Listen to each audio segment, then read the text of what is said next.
నమస్తే, welcome to dot news. నేను Anusha. AP రాజకీయాల్లో కొత్త ట్విస్ట్.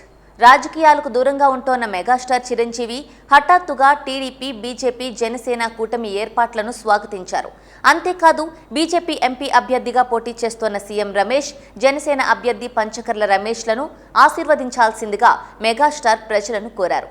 రాష్ట్ర విభజన తర్వాత రాజకీయాలకు దూరంగా ఉన్న చిరంజీవి ఉన్నట్టుండి రాజకీయాలు మాట్లాడటంపై పాలక వైసీపీ నేతలు తప్పుపడుతున్నారు. అటు రాజకీయ విమర్శకులు ఆశ్చర్యం వ్యక్తం చేస్తున్నారు.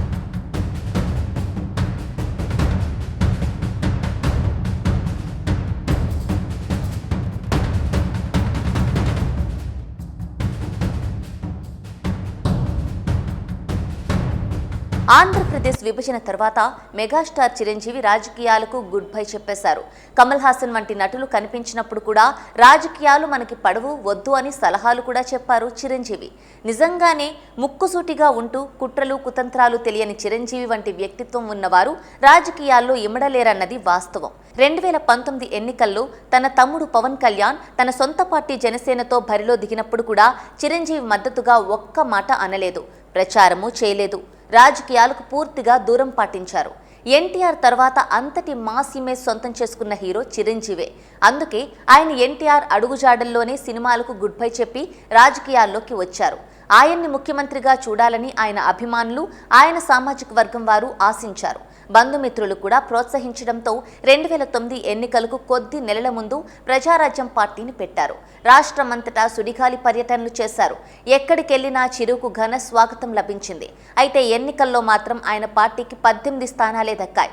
చిరంజీవి 2 చోట్ల పోటీ చేసి 1 చోట ఓడిపోయారు. ఎన్నికల తర్వాత కొంతకాలానికి పార్టీని నడపడం ఆర్థికంగా కష్టమని తేల్చుకున్నారు. దాంతో మిత్రుల సలహాల మేరకు, కాంగ్రెస్ నాయకత్వం ఆహ్వానం మేరకు ప్రజారాజ్యం పార్టీని కాంగ్రెస్లో విలీనం చేసి కేంద్ర సహాయ మంత్రి పదవిని అందుకున్నారు. అయితే 2014లో రాష్ట్ర విభజన తర్వాత ఏపీలో కాంగ్రెస్ భూస్థాపితం అయిపోయింది. చిరంజీవి కూడా రాజకీయాలకు గుడ్ బై చెప్పేసి ఖైదీ నెంబర్ 150తో తిరిగి సినిమాల్లోకి రీ ఎంట్రీ ఇచ్చారు. అప్పటి నుండి సినిమాల్లో దూసుకుపోతున్నారు. ఈ 10 ఏళ్లలో ఆయన ఎప్పుడూ ఎక్కడా రాజకీయాల గురించి మాట్లాడలేదు. 2014లో తమ్ముడు పవన్ కళ్యాణ్ జనసేన పార్టీ పెట్టారు.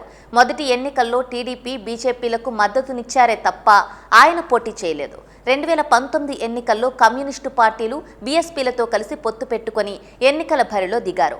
అయితే ఆయన పార్టీకి ఒకే ఒక్క అసెంబ్లీ సీటు దక్కింది. పవన్ కళ్యాణ్ తాను పోటీ చేసిన 2 చోట్ల ఓడిపోయారు. 5 ఏళ్ల తర్వాత ఇప్పుడు తిరిగి టీడీపీ, బీజేపీలతో జట్టు కట్టారు. 3 పార్టీలు పొత్తులు పెట్టుకున్నప్పుడు కూడా చిరంజీవి ఏం మాట్లాడలేదు. కానీ ఇప్పుడు హఠాత్తుగా సీఎం రమేష్, పంచకర్ల రమేష్లు తన ఇంటికి వచ్చి ఆశీస్సులు కోరడంతో కూటమికి మద్దతుగా వ్యాఖ్యానించారు. పంచకర్ల రమేష్ గతంలో ప్రజారాజ్యం పార్టీలో ఉన్నారు. ఆ పరిచయంతోనే చిరంజీవి ఆయన్ను ఆశీర్వదించి ఉంటారని ప్రచారం జరుగుతోంది. బీజేపీ అభ్యర్థి సీఎం రమేష్ విషయంలో అయితే చిరంజీవి రాజ్యసభ సభ్యుడిగా ఉన్నప్పుడు సీఎం రమేష్ కూడా రాజ్యసభ సభ్యుడిగా ఉన్నారు. ఢిల్లీలో వారిద్దరి మధ్య స్నేహం ఉండి ఉండవచ్చునంటున్నారు. అదే నిజమా, లేక చిరంజీవి మద్దతు తమ కూటమికి ఉందని చంద్రబాబు నాయుడు చక్రం తిప్పారా అన్న అనుమానాలు వ్యక్తం చేస్తున్నారు రాజకీయ పరిశీలకులు. ఇప్పుడు కూడా చిరంజీవి ప్రచారం చేసే అవకాశాలు ఉండకపోవచ్చు. కానీ ఆయన కూటమిని స్వాగతిస్తున్నానన్న వ్యాఖ్య ఎన్నికలపై ఏ మేరకు ప్రభావం చూపుతుందన్నది చూడాలంటున్నారు రాజకీయ పండితులు. Please subscribe dot news.